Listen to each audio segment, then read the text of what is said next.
Glória a Deus. Abra a sua Bíblia, o seu livrinho aí na página 47.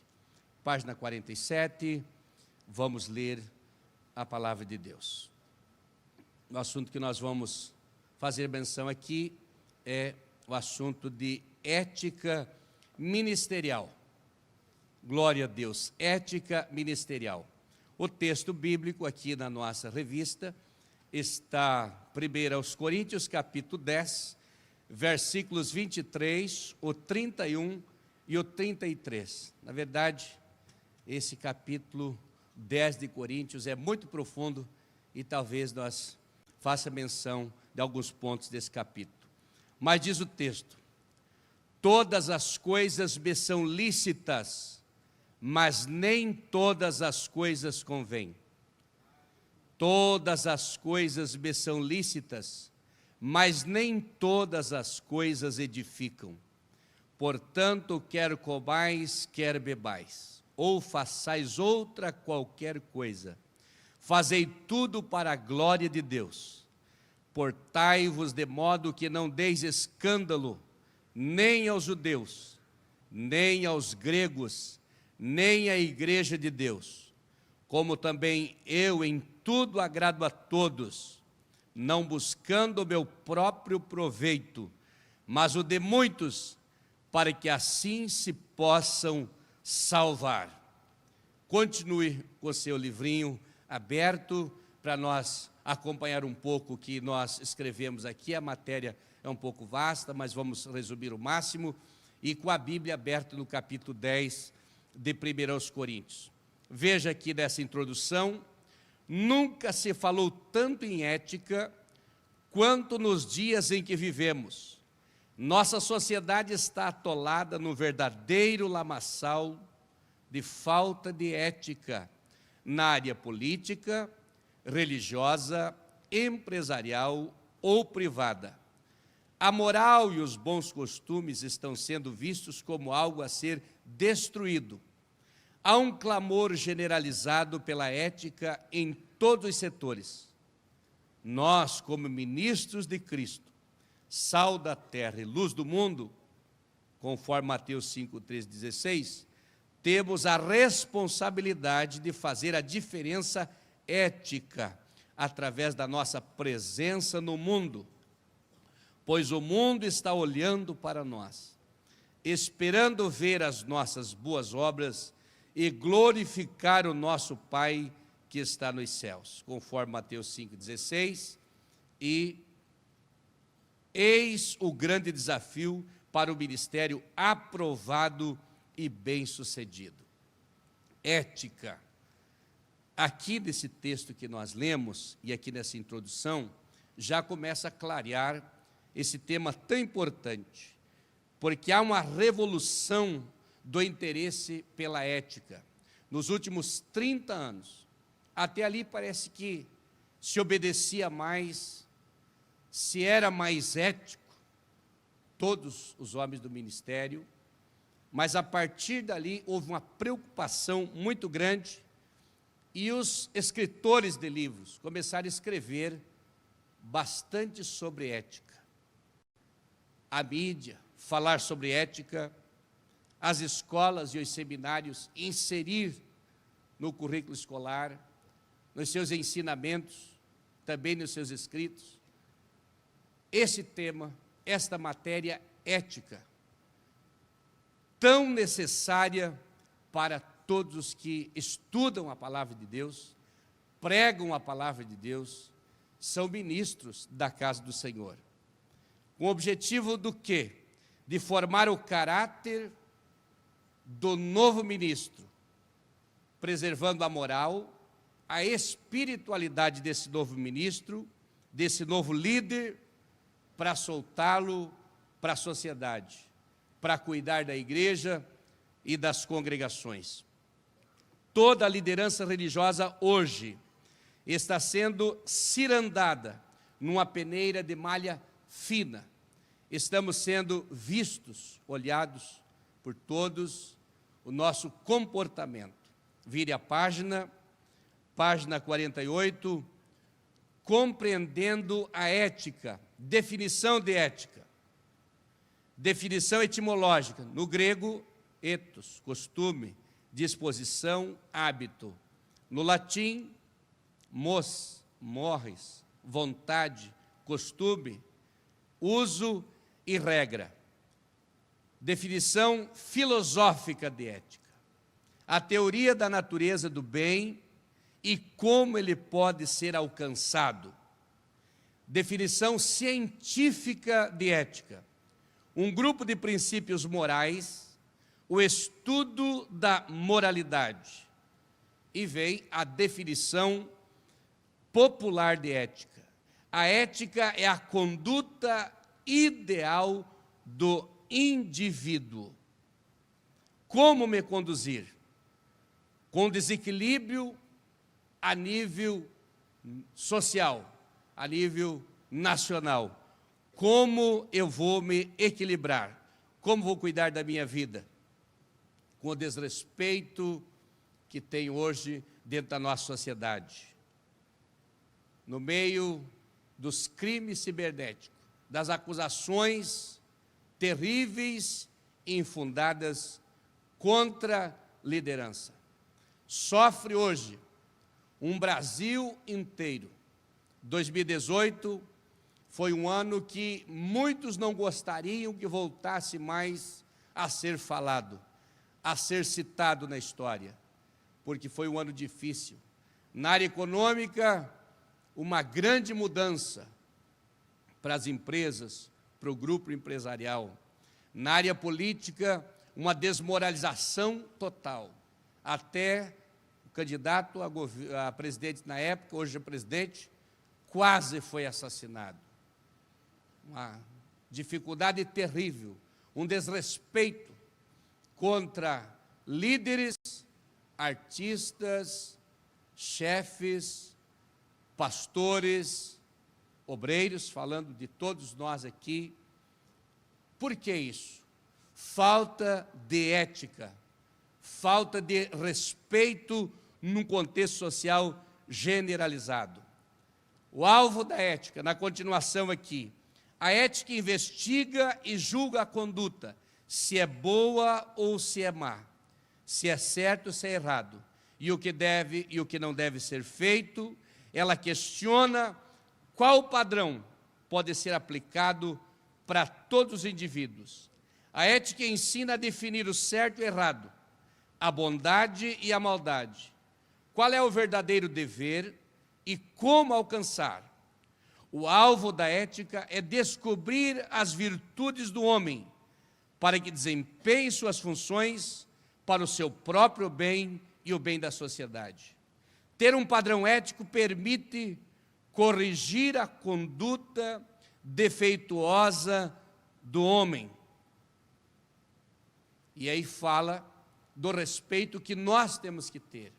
Nesse texto que nós lemos, que já vou entrar no capítulo 10 de 1 Coríntios, ética pessoal, como eu devo me comportar e cuidar de mim, ética no púlpito da igreja, no meu culto, e ética na sociedade.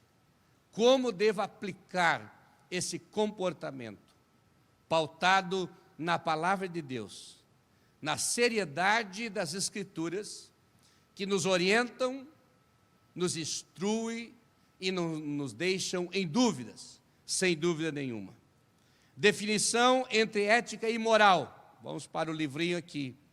Muitas vezes se utiliza ambos os termos para se referir à mesma realidade. Contudo, é possível utilizá-los com sentidos diferentes.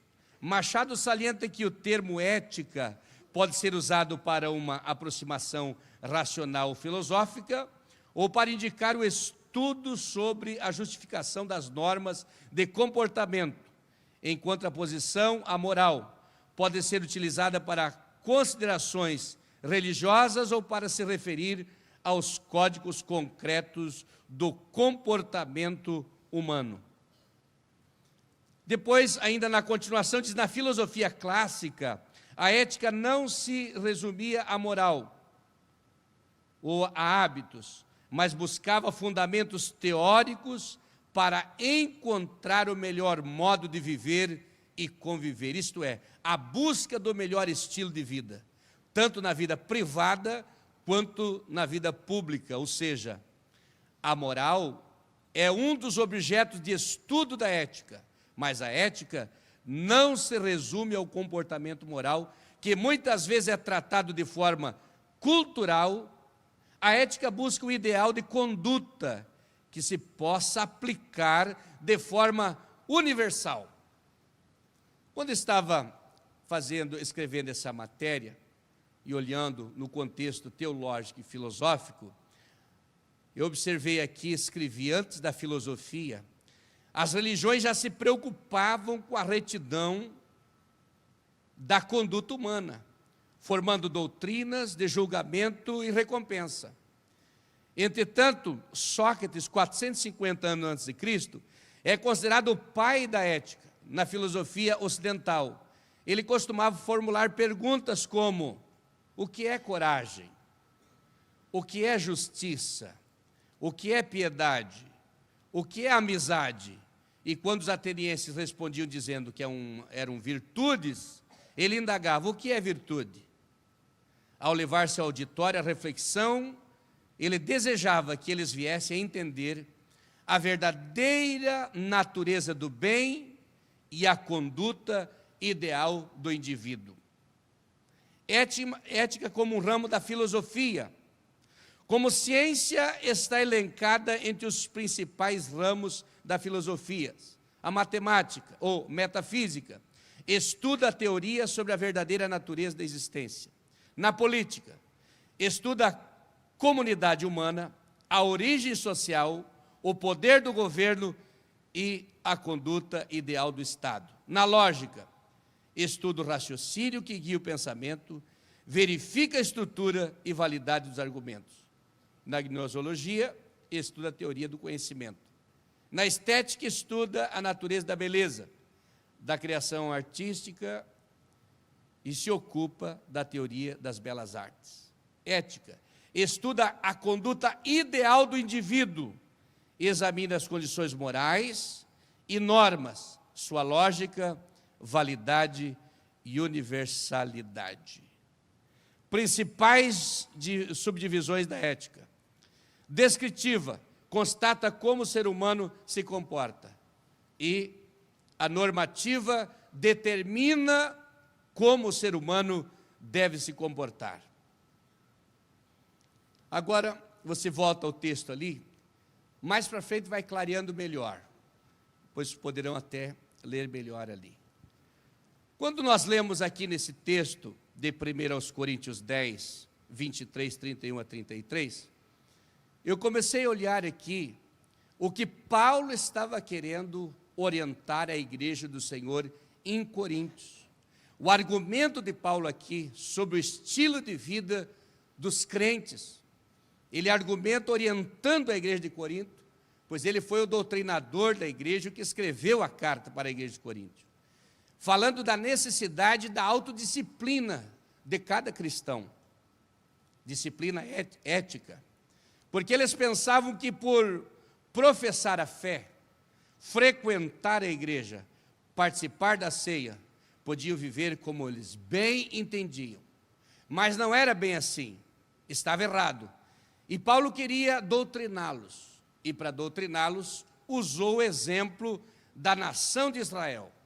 Do versículo 1 até o 21 do capítulo 10 de 1 Coríntios, Paulo apresenta o assunto girando em torno do perigo de sermos reprovados. Fala da ética cristã no seu contexto geral, pois todos somos cristãos. Pendendo para o lado do ministério, para ser um pouco mais rígido com o comportamento daqueles que pregam a palavra de Deus. E eu consegui olhar a divisão do versículo 1 e até o versículo 4 do capítulo 10, quando ele aponta 5 privilégios que o povo de Israel teve e que também a igreja do Senhor tem hoje. Todos estiveram debaixo da nuvem, um dos privilégios. Todos passaram pelo mar livramento, outro privilégio. Todos foram batizados em Moisés, na nuvem e no mar, outro privilégio. Todos comeram de um mesmo manjar espiritual, mais um privilégio. E beberam todos de uma mesma bebida espiritual, porque bebiam da pedra espiritual que seguia, e a pedra era Cristo. 5 privilégios.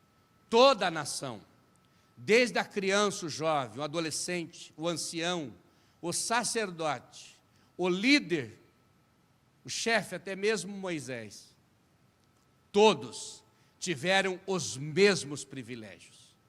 Deus tem honrado a sua igreja, Deus tem honrado os seus obreiros, todos nós estamos debaixo da mesma bênção.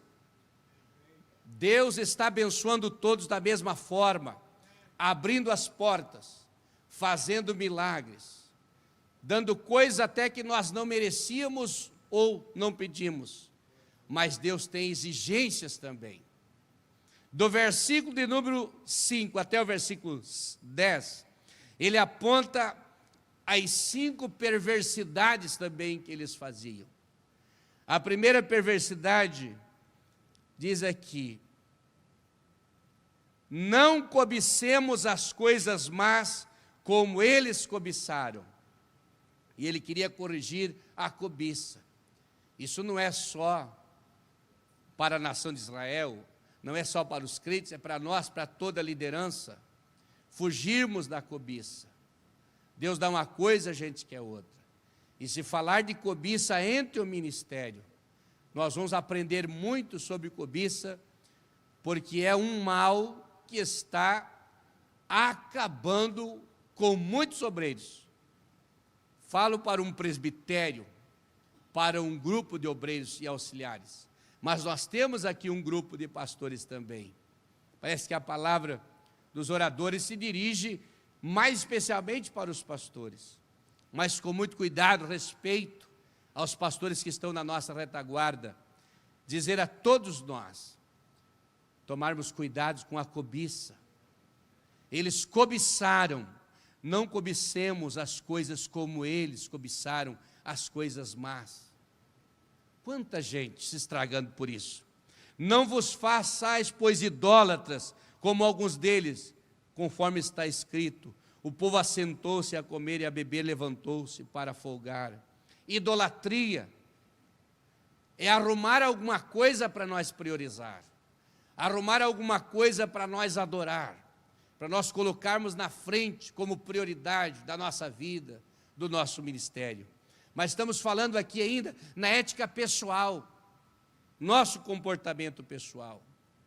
E não nos prostituamos como alguns deles fizeram e caíram num dia, 23 mil, prostituição. Podríamos falar aqui do adultério, da prostituição, da promiscuidade, uma exortação forte sobre todos nós, que convivemos em sociedade, que atendemos mulheres, os irmãos que trabalham com mulheres na empresa, convivem no seu trabalho, na sua cidade, na sua congregação, no seu ponto de culto. Muito cuidado com o lado moral do obreiro. E não tentemos a Cristo, como alguns também deles tentaram e pereceram pelas serpentes. Tentar a Deus. Não gostavam do maná, ficaram bravos com Moisés, nada deixava eles contentes, ficaram provocando Deus, pensavam que mereciam muito mais. Deus não se agradou da maior parte deles, pelo que morreram prostrados no deserto. E não murmureis, como também alguns deles murmuraram e pereceram pelo destruidor.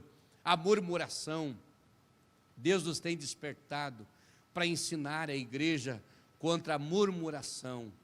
Eu estou falando de alguém dentro da minha casa, mas os meus filhos estão ouvindo eu falar, os meus netos estão ouvindo, e eu vou criar uma geração desviada, vou criar filhos e netos revoltados contra a igreja, revoltados contra os pastores, revoltados contra os líderes, pessoas que criam ódio, revoltas contra a própria instituição, porque eu estou murmurando. Eu falei esses dias aqui numa reunião, que quando você murmura para a esposa ou para alguém perto dos seus filhos, eles serão candidatos a serem jovens desviados. Então, cuidado ético, quando eu falo de alguém, quando eu me refiro ao meu colega. Eu tenho muito respeito com os nossos pastores.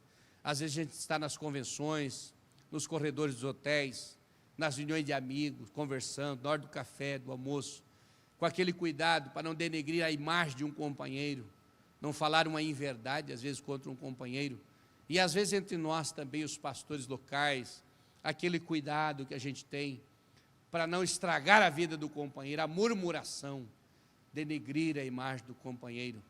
Aquele lá está feio, sabe que aquele lá está mal, sabe que aquele lá está por um fio, que lá está mal sucedido, levar notícias ruins. Depois o texto continua aqui, do versículo 8 até o versículo 10, ele aponta as derrotas. É impossível que aquelas pessoas que recebem tantos privilégios e que caem em tantas perversidades, não recebam sobre si também algumas derrotas. E o texto diz aqui com clareza, que caíram num dia 23 mil. Caíram. Foi quando o pecado entrou a perversidade, o pecado da imoralidade na congregação, na vida deles. Até que alguém teve coragem de começar a executar, disciplinar, colocar em ordem. E a partir dali, cessou a praga, mas morreram 23 mil. No verso 9 diz, não tentemos a Cristo como eles também tentaram e pereceram pelas serpentes. Deus se entristeceu com eles. Queriam voltar para o Egito. Não estavam contentes com o culto, não estavam contentes com a comida, não estavam contentes com a liderança de Moisés, não estavam contentes com nada, e murmuravam na congregação. Falta de ética. Quando isso aconteceu, Deus enviou serpentes, e elas mordiam, infeccionavam e morriam, apodreciam as pessoas, morriam.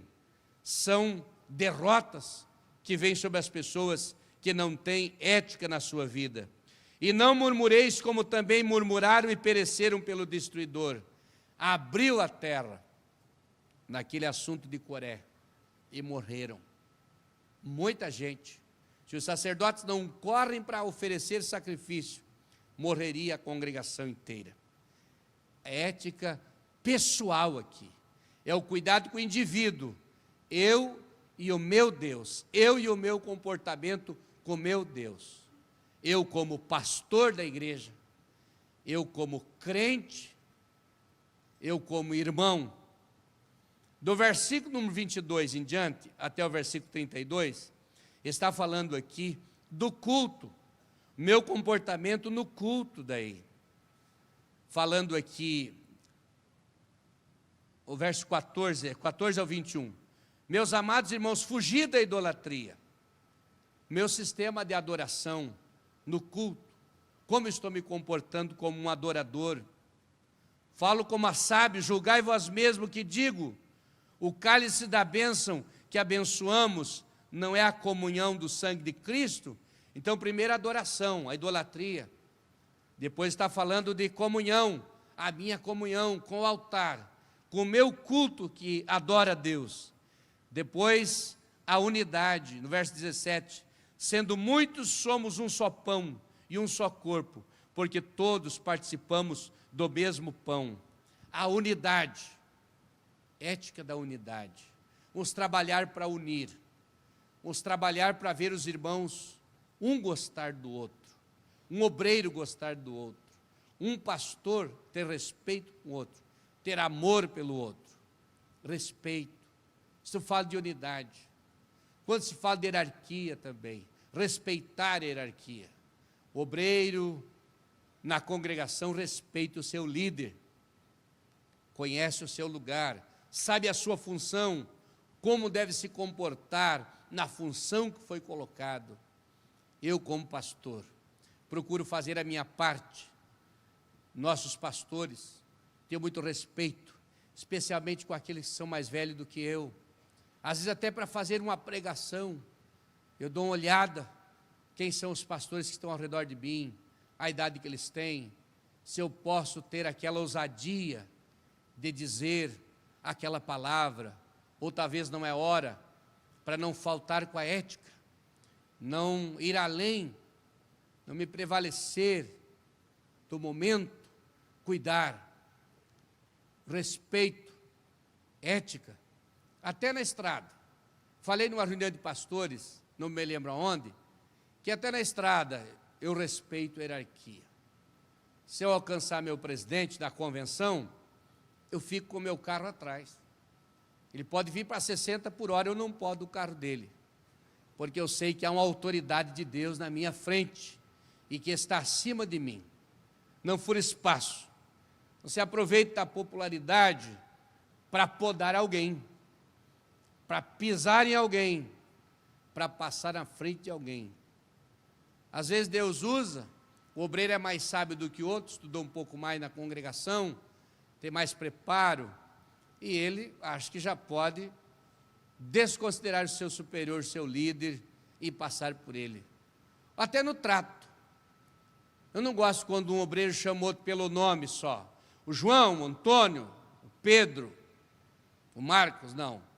Pastor Marcos, pastor Antônio, pastor Pedro, irmão pastor fulano de tal, irmão presbítero fulano de tal. Se eu vi um moço, ligou para mim e disse, o fulano de tal aqui da congregação, quem é ele? Tem vários com esse nome. Depois eu ensinei, querido, é o seu pastor. Digo, pastor fulano de tal. O seu líder espiritual, o homem que Deus colocou para pastorear o irmão. Ética, respeito com as autoridades. Nós temos aqui professores que nos ensinariam aqui, ou nos ensinam a vida inteira. Respeito, como tratar com as mulheres, ética, como tratar com as moças, ética, como tratar com os jovens, com as crianças, com a liderança da igreja. Não, eu sou chefe, tem que me obedecer. Não é bem assim. Existe o diálogo, existe o conhecimento do assunto, da área e o porquê, com o maior respeito. Sim, senhor, não, senhor. Sempre olhando a posição que está, para não virar as coisas. Muitos obreiros poderiam hoje ser bem-sucedidos, serem respeitados, serem pastores de grandes congregações, grandes igrejas, mas não serviram, porque não respeitaram a sua liderança. Não é muito difícil colocar alguém no cargo, o difícil é tirar do cargo. Você coloca no cargo e quando você vai trocar de função, você perde o irmão e perde um amigo também. E eu preciso dizer para você, esse quadro ético, esse código de ética nos ensina, nós nos comportarmos como cristãos. Você é um líder, você é um dirigente de congregação, você é um pastor de um grupo, de um rebanho. Deus te colocou lá, te instituiu no trabalho. Faça sempre a sua parte. Se tiver que trocar de função, não seja difícil. Se tiver que trocar de igreja, de congregação, não seja difícil. Seja uma pessoa sempre à disposição. E você vai ver que Deus o colocará nos melhores locais, nas melhores posições, porque você é fácil de lutar, é ético, é respeitoso, é mais dócil, é mais espiritual. Porque esse assunto pega bastante para todos nós. Vamos voltar lá para o livrinho de novo, ética ministerial, ou antes ainda, na parte das 50, princípios norteadores da ética cristã. O decálogo é um princípio norteador. Botei aqui os 10 mandamentos. Ali tem um princípio norteador da ética. Não matarás, não furtarás, não adulterarás e vai. É os 10 mandamentos. Quando você quiser saber um dos principais princípios norteador da ética é o decálogo. Segundo, o Sermão do Monte. Quando estava lendo o Sermão do Monte, capítulo 5, São Mateus, 6 e 7, achando ali as beatitudes, bem-aventuranças, achando no capítulo 6, a oração do Pai Nosso e outras recomendações, e no capítulo 7, então, as orientações de Cristo, o Sermão do Monte nos ensina muito, mas também a regra de ouro, 7 e 12 de Mateus, que convém sempre citar nas pregações: tudo quereis, o que quereis que os homens vos façam, fazei-lo vós também. E ainda a lei do amor, Romanos 13, você não deva nada a ninguém, a não ser o amor. E depois os princípios da licitude, que é a conveniência, edificação, glória de Deus e não escandalizar. Volta para o texto, porque exatamente é o 10 de Coríntios 23, 31, 33. Depois tu começa do versículo 22 até o 32, que fala já no contexto social. Primeiro, do versículo 1 até o versículo 13, é meu comportamento. Do 14 ao 21, é eu e o culto, eu e a minha vida com Deus. Se eu adoro, se eu não adoro, o meu comportamento no púlpito. Não, eu sou pastor, eu posso ser o que eu quero na igreja. Eu sou obreiro da igreja, eu sou auxiliar da igreja, diácono, pregador. Eu posso dizer o que quero. O moço começou a pregar, cheio da graça, parecia assim, mas não, eu estava mais empolgado. E pregar, porque tinha decorado uma mensagem bonita. Mas lá um tempo ele parou de pregar e começou a chamar os pastores que estavam no púlpito de gelados, que não davam mais glória a Deus, que estavam morrendo, e passou o laço nos pastores, que estavam ali quietos e tal. Depois chamei ele e disse: meu filho, você sabe o peso que está no ombro de um pastor desse aqui? Antes de você nascer, esse pastor já estava pregando, orando, ensinando e construindo templos e fazendo a obra. Você sabia que a igreja está olhando para esse homem ali quietinho? Ele não vai na empolgação, ele está ouvindo a pregação humildemente, porque ele é um servo do Senhor. Mas o peso da sua palavra é tão grande, que você pode pregar 3 dias, na hora dos avisos ele dá uma palavra só, e aquela palavra vai nortear o rumo da congregação. Respeite o pastor, é aquele ali que vai te abençoar, e vai dizer que você é um servo de Deus lá numa reunião de pastores, e você vai encher a agenda, ou ele vai dizer: cuidado com aquele moço, que não respeita ninguém, e você voltará sem agenda de qualquer lugar que for. Então respeite, sempre olhe para trás e veja aquele que é o líder, a coluna da congregação. Eu estou falando isso para você porque você é um dirigente de congregação também, tu também pastoreia para me ajudar ali. Chega alguém, desrespeita você, parece que tu está morto ali, tu está cansado, enfrentou o dia inteiro o trabalho, mas chegou outro culto, tu está ali, no jejum você está ali, na consagração está ali, no sofrimento dos crentes está ali, na casa do enfermo está ali, está cuidando ali, e alguém passou por ali levianamente, deu uma palavra e até humilhou você. Não desanime, eu e o meu culto. Mas agora, mais à frente, do versículo 22 em diante, fala de mim para o lado de fora, ou dentro da igreja, ou do lado de fora da igreja também. Todas as coisas me são lícitas, mas nem todas as coisas convêm. Todas as coisas me são lícitas, mas nem todas edificam. Ninguém busque o proveito próprio, mas cada um o que é do outro. Eu quero só para mim, ou eu estou pensando pelo meu irmão? Comei tudo quando se vê no açougue sem perguntar nada por causa da consciência. Para mim não escandalizar meu irmão, eu vou vigiar até no comer, a comida, tudo eu vou vigiar. Porque a terra é do Senhor e toda a sua plenitude. Se algum dos infiéis vos convidar e quiser ir, comei tudo que puser diante. Não fique falando que você não gosta disso, não gosta daquilo. Tem gente enjoada demais. Fui hospedar uma vez uma pessoa na minha casa, eu fui vice-presidente muitos anos, E a Maria Helena fez um churrasco, Coca-Cola, churrasco, pão, maionese, coisa. Daí o pregador disse, Coca-Cola não tomo, só uma vez por ano, esse ano já tomei. Churrasco eu não como mais, faz muitos anos.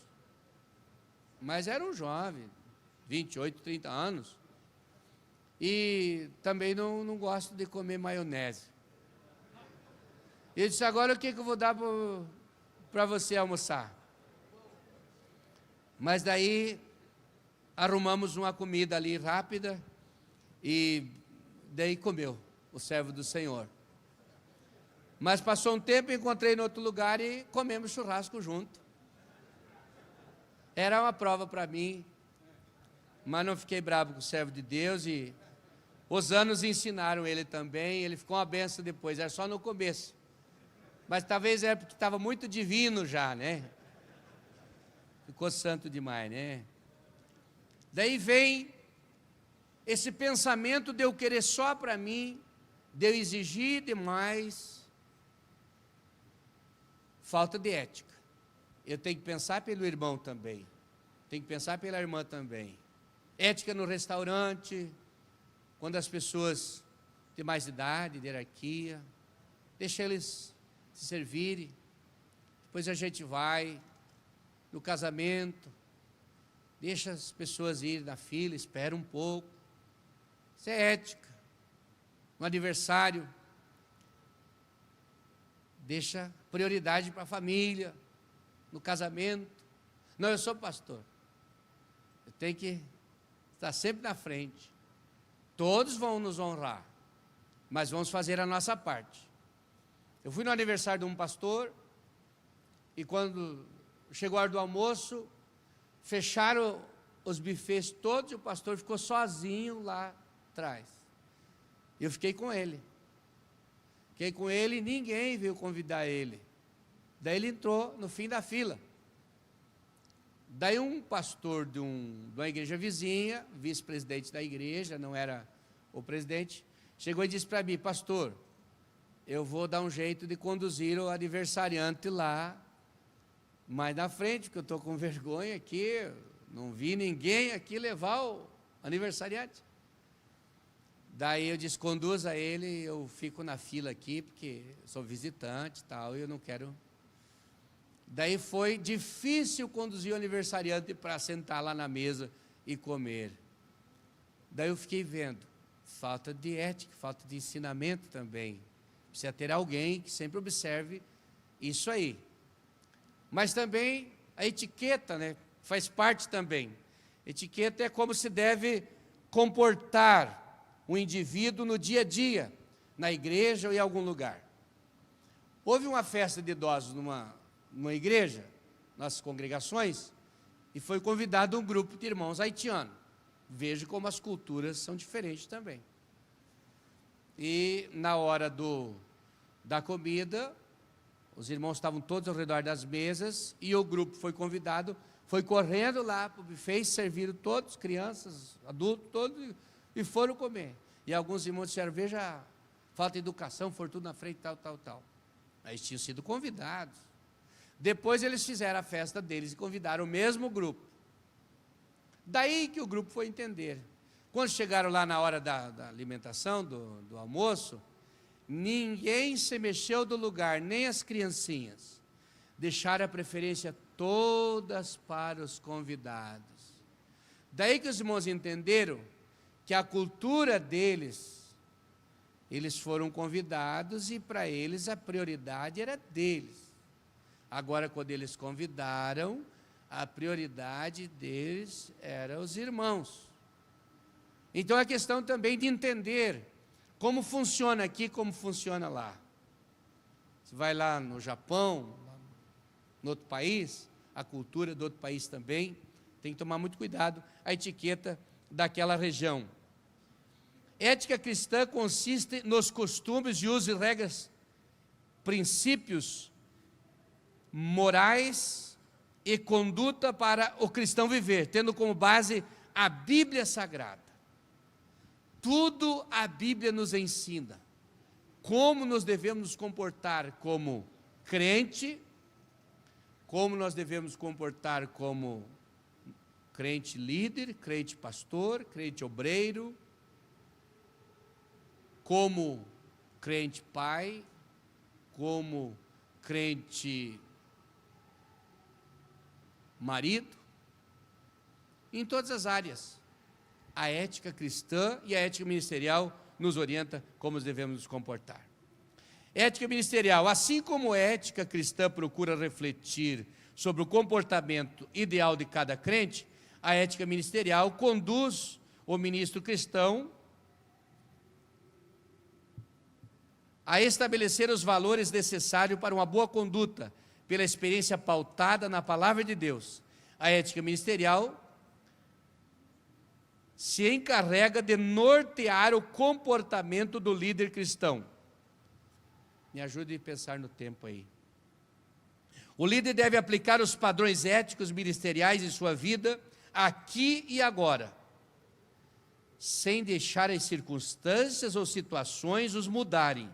A ética ministerial não é relativa, pois a consciência já previamente avalia os verdadeiros valores cristãos. Não podemos esquecer que é aqui nesse mundo que nós podemos vencer ou podemos sermos derrotados também. É aqui. Ética ministerial desperta do líder 4 virtudes. Sabedoria, está aqui na página 51, para reconhecer a sua própria fragilidade. Coragem, para admitir os próprios erros. Moderação, para equilibrar as suas atitudes. E justiça, para diminuir a tendenciosidade. 3 perguntas que o líder deve fazer para si mesmo antes de tomar qualquer decisão. Eu quero? Eu devo? Eu posso? Ética ministerial e reputação. A ética ministerial segura a boa reputação do líder. E todo líder deve se preocupar com a sua reputação, pois as atitudes erradas causam influência destrutiva. O reflexo de nossos atos no ministério é imediato. Veja a ordem das consequências. Primeiro, autocondenação. Primeira coisa, quando eu erro, autocondenação. A consciência começa a trabalhar. E eu vejo que errei. É o momento de voltar atrás, pedir desculpas, assumir os erros. Eu pedi desculpa para o irmão, não posso me omitir disso. Eu preciso ter essa coragem, essa hombridade. Segunda consequência é a condenação de Satanás. As acusações do diabo, na hora da ceia, na hora da comunhão, na hora que está orando a Deus. Satanás fica acusando quando nós fizemos qualquer coisa errada. E a condenação da sociedade, quando alguém sabe e aproveita para martirizar, esmagar e derrotar a pessoa. Então temos que tomar muito cuidado com a nossa reputação. Ética na prática ministerial, no aconselhamento. Veja a listagem de coisas aí. O conselheiro deve ser ético, guardar confidências. Tem muita gente que não confessa mais seus pecados. Seus líderes contam, expõem a pessoa. Evitar contato físico. Tudo coisas que todos nós sabemos, mas é preciso dizer sempre. Fuja da aparência do mal. Não usar os aconselhados para satisfazer os desejos pessoais. Controlar as emoções e passar confiança ao aconselhado. Esse controle de emoções aqui é muito importante. Quando é um assunto que você vê que não consegue administrar sozinho, não tenta resolver sozinho. Perigos do aconselhamento. Ouvir só um lado da história. Ouvir o marido se queixar da mulher e já começar a dizer que ela é endemoniada e ficar do lado dele. Depois vai ouvir ela e ver que ela tem mais razões. E daí para que lado vai ficar? Escuta os 2 lados da história. Não chegue a conclusões prematuramente. Sempre escute os 2 lados. Cuidado para não se envolver na situação, dependendo do caso. Intimidade. Muito cuidado com intimidade. Depende com quem. Pessoas, especialmente quando se fala do sexo oposto. Ética no discipulado. Entra na área, quando nós cuidamos do novo convertido. Qual a ideia que eu estou passando para ele? De igreja. Qual a ideia que eu estou passando para ele de Bíblia? Qual a ideia que eu estou passando para ele de oração, de leitura da palavra, de jejum, de frequência aos cultos, de obediência a Deus e a sua palavra? Qual a ideia que eu estou passando para esse novo convertido? E no exercício pastoral, aqui, o líder não deve alcançar posições no ministério por meio da manipulação. Não deve subir no ministério através de influência conveniente. Não deve crescer no ministério por meios duvidosos e desonestos. Se não tiver ética no ministério, a liderança será perigosa. O líder deve fazer a cada dia uma autoavaliação rígida. O líder deve ser totalmente honesto consigo mesmo. O líder deve aceitar correções pela palavra, em primeiro lugar, pela convicção do Espírito Santo e por um instrumento humano, que pode ser o seu pastor, pode ser a sua esposa, pode ser o seu pai, a sua mãe, pode ser o seu presbítero, líder, o diácono, o auxiliar, aquele que está na sua frente, ali na congregação, pode ser qualquer um deles. Glória a Deus, esse também vai nos ensinar. Glória a Deus. Jesus não quer uma liderança materialista e mundana. Jesus quer uma liderança preparada, ética, espiritual, com os cuidados cristãos e ministeriais na sua vida. E para encerrar, dimensão de um ministério eticamente correto. A ética nos ensina a ver a dimensão do nosso ministério. O ministério de nutrição, o ministério com brandura, o ministério com afeição, o ministério que dá vida e o ministério que se gasta, se doa nessa obra. O ministério de exemplo, não de domínio. O ministério exercido com atração, exercido por desafio e exercido por boa vontade. Glória a Deus. Chegamos no momento, vou deixar o restante para os irmãos lerem em casa o nosso livrinho aqui. Ficamos em pé agora para nós fazer uma oração a Deus. Glória a Deus. Eu quero que você, nesse momento, bem consciente, nós temos ainda a última aula, que é do nosso presidente da convenção, para nós trabalhar a nossa consciência, o nosso comportamento. Estou falando sobre ética para os irmãos.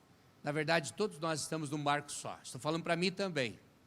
É você que me ajuda, mas é eu também que sou seu pastor. Louvar a Deus pela vida de todos. Feche seus olhos. Amado Deus e Pai, te agradecemos, Senhor, por tua bondade e misericórdia, pela presença do teu Espírito Santo e pela ajuda que o Senhor dá aos teus filhos ao nos ensinar, nos instruir nesse grande trabalho. Em nome de Jesus. Amém.